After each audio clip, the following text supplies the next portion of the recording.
PT Freeport-McMoRan, atau yang lebih kita kenal dengan PT Freeport Indonesia, kini berhasil dibeli oleh pemerintah Indonesia setelah selama kurang lebih 50 tahun dikuasai oleh pihak asing. PT Freeport Indonesia sendiri saat ini menempati posisi pertama sebagai perusahaan tambang emas terbesar di dunia dan menempati urutan ketiga sebagai perusahaan tambang terbesar di dunia. Dalam kisahnya, pendirian PT Freeport ini mengalami sejarah yang cukup panjang. Lalu, bagaimana sejarahnya? Mari kita ulas bersama.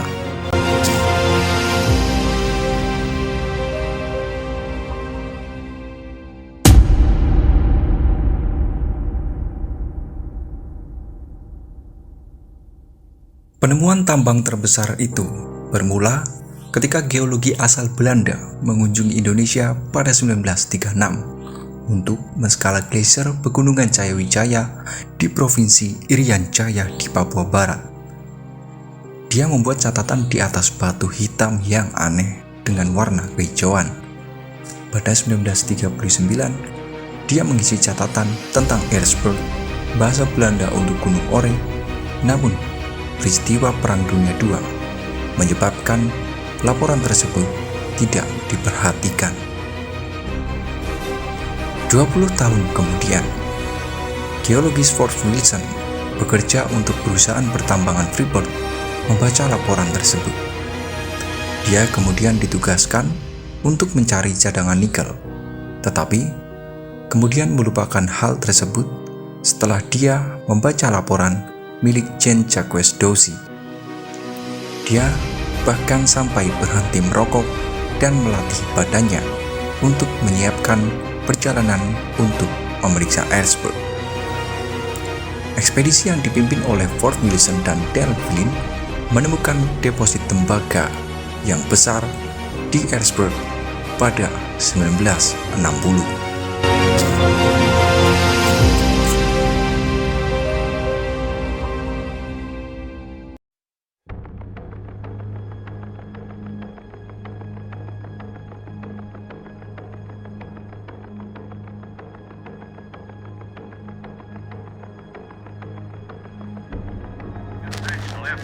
To greet the 54-year-old Indonesian chief of state here on an 18-day tour.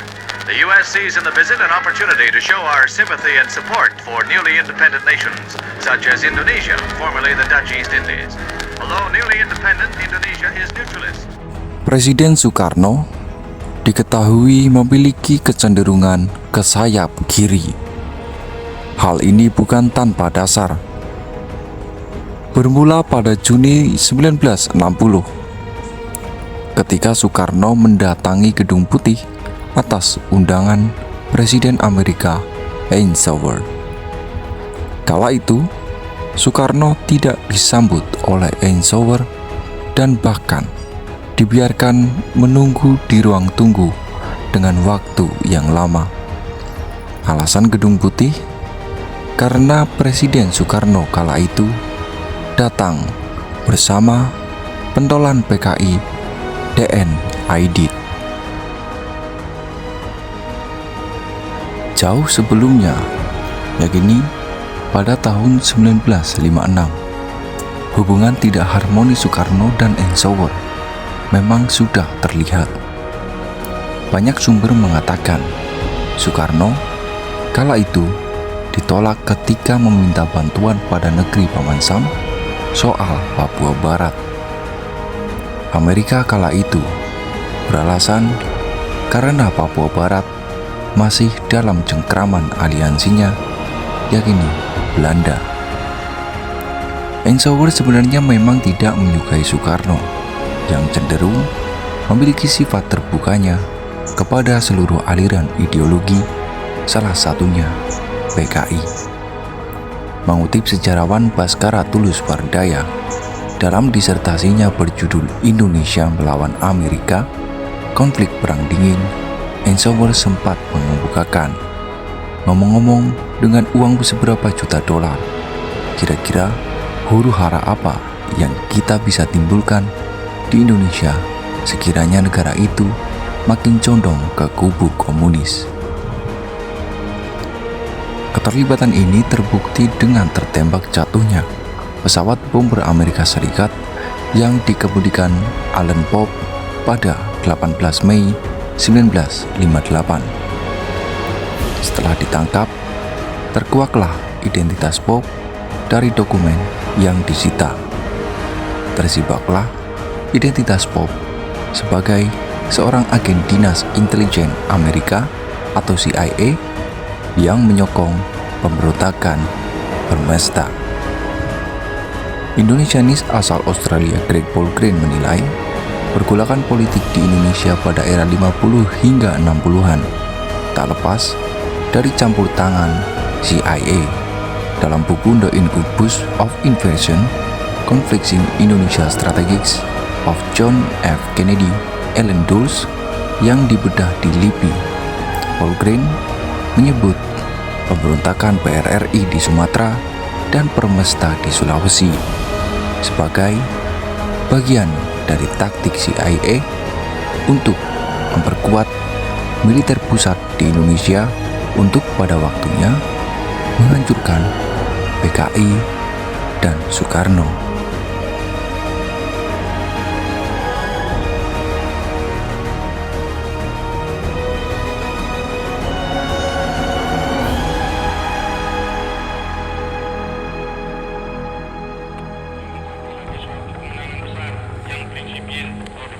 Pasti mencapai tujuan cita-citanya. Semoga Tuhan Yang Maha Esa memberi rahmat dan bimbingan kepada kita semuanya, seluruh rakyat Indonesia, dalam tujuannya mencapai masyarakat adil dan makmur berdasarkan Pancasila. Sekian dan terima kasih.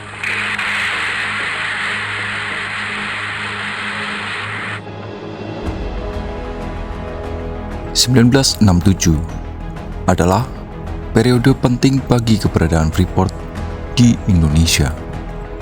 Tepatnya pada 7 April atau belum genap 2 bulan setelah resmi menjadi presiden kedua Indonesia, Soeharto memberikan izin kepada Freeport Sulphur of Delaware untuk menambang di Papua.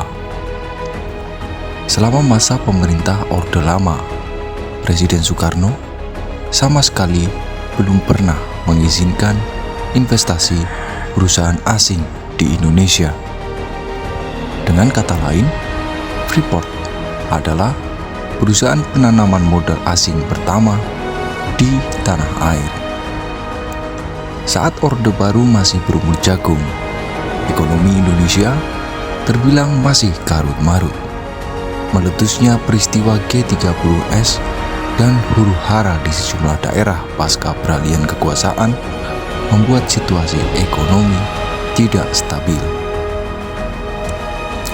Menurut Soeharto, investasi asing ini dirasa perlu untuk memperbaiki struktur ekonomi agar perekonomian Indonesia terdongkrak dari yang semula terjerembab inflasi sebesar 600%. Pemerintah Indonesia diwakili oleh Menteri Pertambangan Insinyur Slamet Bratanata dan Freeport oleh Robert C. Hills, Presiden Freeport Sulphur, dan Forbes K. Wilson, Presiden Freeport Indonesia, anak perusahaan Freeport Sulphur. Momen penandatanganan disaksikan oleh Duta Besar Amerika Serikat untuk Indonesia, Marshall Green. Dalam kontraknya, selama 30 tahun, terhitung sejak kegiatan komersial pertama dilakukan, Freeport mendapat hak konsesi lahan penambangan seluas 10.908 hektar. Tetapi, meski sudah mendapatkan izin dari pemerintah Indonesia di tahun 67, Freeport baru benar-benar mulai menambang emas dan tembaga di Papua sekitar tahun 73. 1973, penambangan Erzberg dimulai. Lalu, pada Desember 1973, pengapalan 10.000 ton tembaga pertama kali dilakukan dengan tujuan Jepang. Saat itu, Presiden Soeharto terbang langsung ke Papua untuk meresmikan fasilitas produksi di Tembagapura. Keberhasilan pertambangan Freeport membuat Soeharto tersenyum saat melakukan pidato.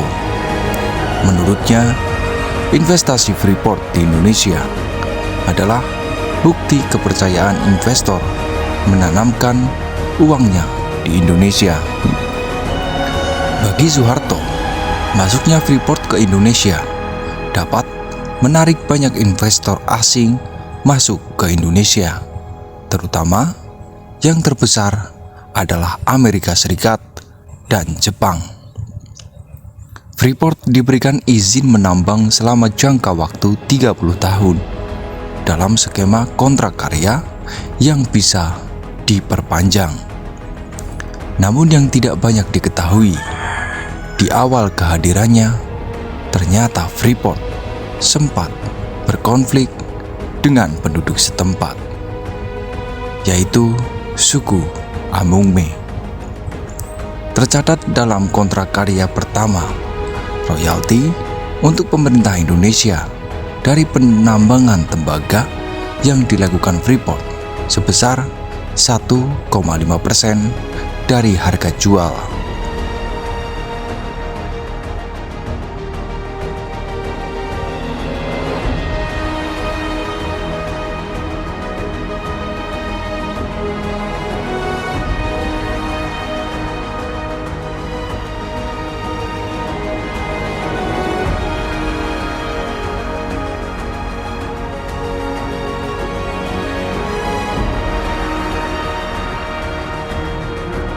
Sebelum Pilpres 2019, Presiden RI ke-7 Joko Widodo mengumumkan akan mengakuisisi saham Freeport sebesar 51%.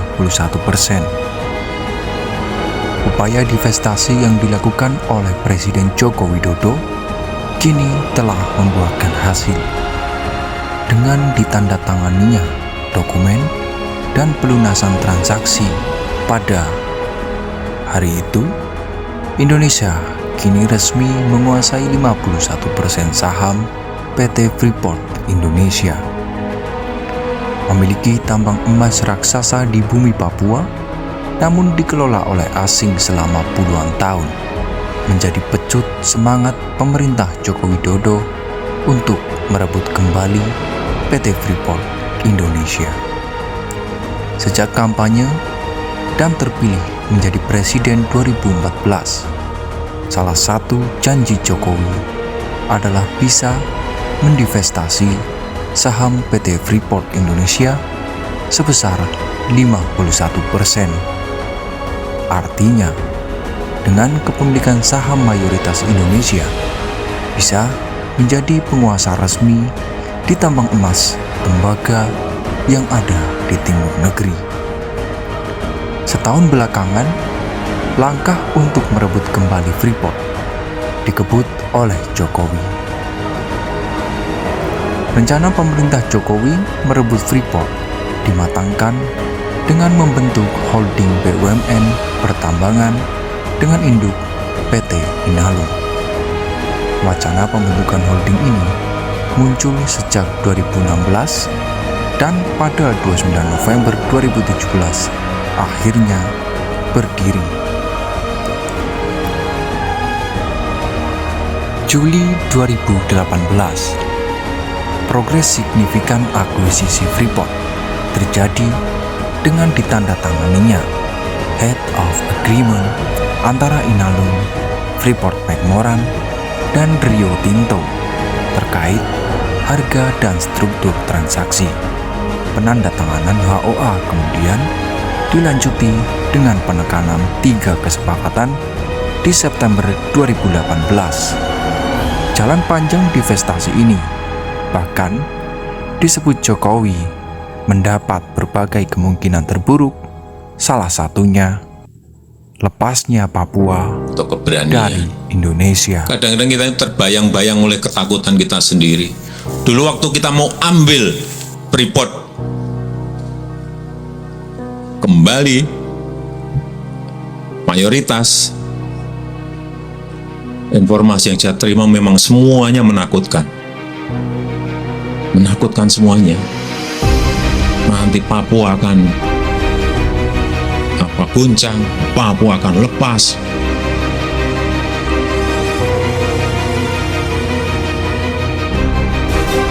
Amerika akan marah.